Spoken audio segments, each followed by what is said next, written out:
Makin kita berumur. Dipetik daripada ceramah Ustaz Syamsuri Ahmad. Makin kita berumur, solat kita tak boleh lewat. Makin kita berumur, solat kita kena buat berjemaah.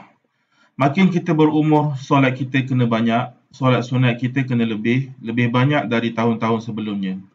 Makin kita berumur, solat sunat qabliyah dan ba'diyah jangan tinggal. Makin kita berumur, buatlah solat sunat qabliyah 4 rakaat dan ba'diyah 4 rakaat waktu zuhur. Sebab Nabi SAW dah bagi tahu, siapa buat qabliyah 4 dan ba'diyah 4, Allah haramkan badan dia daripada disambar api neraka. Kita tak tahu bila hari terakhir kita hidup di atas dunia ini. Makin kita berumur, buat solat sunat witir sebelum tidur. Makin kita berumur, solat sunat duha dan tahajud jangan tinggal. Makin kita berumur, paling tidak khatam Al-Quran 2 kali dalam setahun, sehari kena baca Al-Quran.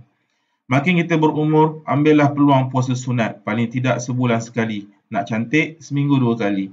Makin kita berumur, zikir kita kena banyak. Kita nak kurangkan bercakap yang tidak berfaedah. Kita nak tambah amal untuk kita di hari akhirat. Makin kita berumur, selawat ke atas junjungan Nabi Muhammad SAW kena banyak. Makin kita berumur, akhlak kita kena jaga. Share ya kepada sahabat anda. Terima kasih.